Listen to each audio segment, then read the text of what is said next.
세상의 소금이니 소금이 만일 그 맛을 잃으면 무엇으로 짜게 하리요? 후에는 아무 쓸데없어 다만 밖에 버려져 사람에게 밟힐 뿐이니라. 너희는 세상의 빛이라. 산 위에 있는 동네가 숨겨지지 못할 것이요 사람이 등불을 켜서 말 아래 두지 아니하고 등경 위에 두나니 이러므로 집안 모든 사람에게 비치느니라. 이같이 너희 빛이 사람 앞에 비치게 하여 그들로 너희 착한 행실을 보고 하늘에 계신 너희 아버지께 영광을 돌리게 하라. 내가 율법이나 선지자를 폐하러 온 줄로 생각하지 말라. 폐하러 온 것이 아니요 완전하게 하려 함이라. 진실로 너희에게 이르노니 천지가 없어지기 전에는 율법의 1.1획도 결코 없어지지 아니하고 다 이루리라. 그러므로 누구든지 이 계명 중에 지극히 작은 것 하나라도 버리고 또 그같이 사람을 가르치는 자는 천국에서 지극히 작다 일컬음을 받을 것이요 누구든지 이를 행하며 가르치는 자는 천국에서 크다 일컬음을 받으리라. 내가 너희에게 이르노니 너희 의의가 서기관과 바리새인보다 더 낫지 못하면 결코 천국에 들어가지 못하리라. 할렐루야. 오늘 우리에게 주신 하나님의 말씀은 마태복음 5장 13절부터 20절까지 말씀입니다. 오늘 말씀의 제목은 우리의 모습은입니다. 저는 설렁탕을 참 좋아합니다. 비가 오는 날이나 으슬으슬 추운 날에는 꼭 생각이 나서요. 기회가 되면 설렁탕집을 들르곤 하죠. 제가 자주 갔던 설렁탕집은 서울 강동구에 위치한 설렁탕집인데요. 이 설렁탕집은 특이하게도 밑간이 되어서 나옵니다. 다만 아주 약하게 간이 되기 때문에요. 기호에 따라서 소금과 후추를 더 집어넣기도 합니다. 저도 더 넣는 편인데요.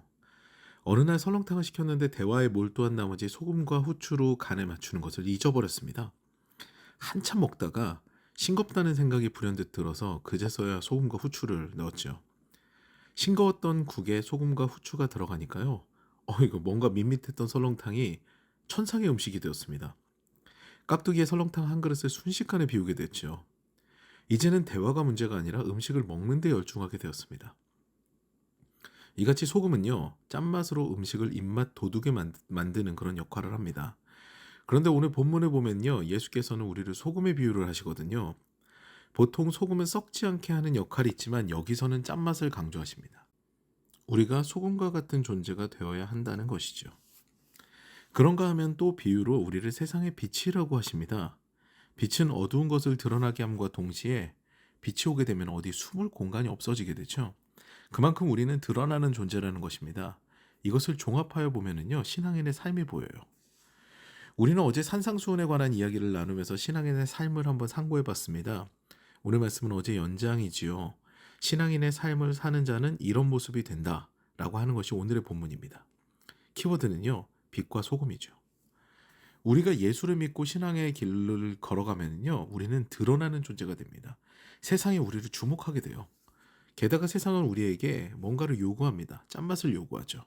우리는 반드시 필요한 존재가 되어야 되는 겁니다. 그렇지 않으면 세상의 조롱거리가 되게 됩니다. 예전에 우리나라에는 평안도의 기독교인들이 다수 거주했다고 합니다. 소위 말해서 예수쟁이를 잡으려면 평안도로 가야 한다는 말이 있을 정도로 많았다고 하죠. 그런데 예수님을 믿는 사람들을 구분하는 법이 있었다 그래요. 거짓말을 전혀 하지 않으며 간음하지 않고 술과 도박을 멀리하는 사람이 바로 조선 평안도의 예수쟁이들의 특징이다. 이런 말이 있죠.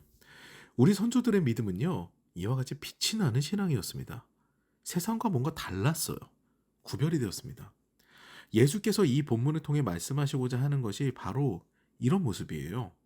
평안도의 기독교인들의 삶과 같은 세상과 구별된 삶입니다.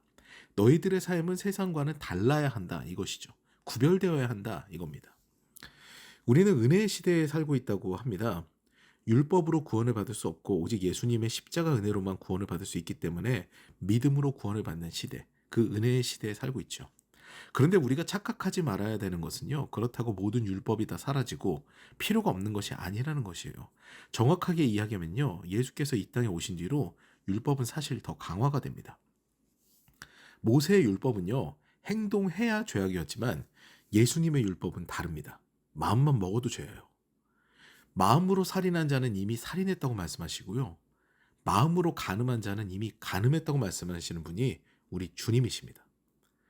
마음으로는 온갖 나쁜 생각 다 하면서 경건한 척하는 신앙인들 꾸짖으신 분이 주님이세요. 오늘 말씀은 이 생각의 연장에서 바라봐야 됩니다. 나는 은혜를 받은 자로 합당한 삶을 살아가고 있는가? 이 생각을 해봐야 되는 거죠. 그러므로 우리는 오늘 말씀을 더 깊게 묵상할 필요가 있어요. 나는 과연 빛의 역할을 하고 있는가? 드러나도 괜찮은가? 또 나는 이 세상에서 사람들이 필요로 하는 사람인가? 늘 자문해 봐야 되는 거죠. 예수께서는 내가 죄를 다 감당했으니 너희들은 이제 마음대로 죄 지어도 된다. 이렇게 말씀하시지 않으셨어요. 너희가 감당하지 못하는 죄들을 내가 다 해결했으니 이제는 그 죄악에서 자유하고 다시는 그 죄를 짓지 않도록 애를 쓰렴. 이것이 주님의 메시지입니다. 사랑하는 여러분, 오늘 본문의 마지막 구절은요, 우리 자신을 돌아보게 합니다. 우리의 의의가 서기관과 바리새인보다 낫지 못하면 결코 천국에 들어가지 못한다. 이런 말씀은요, 우리가 늘 마음으로 주님의 삶을 따르고 두 마음 품지 않으며 정직하게 하나님 앞에 온전한 삶을 살아야 한다는 것을 이야기하고 있습니다. 주님께서 우리에게 바라시는 것은요, 우리가 세상의 빛과 소금의 역할을 감당하여 우리의 그 모습을 보고 세상이 주님께 영광을 돌리게 되는 것입니다. 우리 모두 세상에서 빛과 소금의 역할을 감당하는데 부족함이 없는 삶을 살아가므로 주님께 영광 돌리는 삶, 복된 인생이 되어야 할 것입니다. 오늘도 그런 인생의 발걸음을 힘차게 떼는 저와 여러분 되시기를 주님의 이름으로 축원합니다.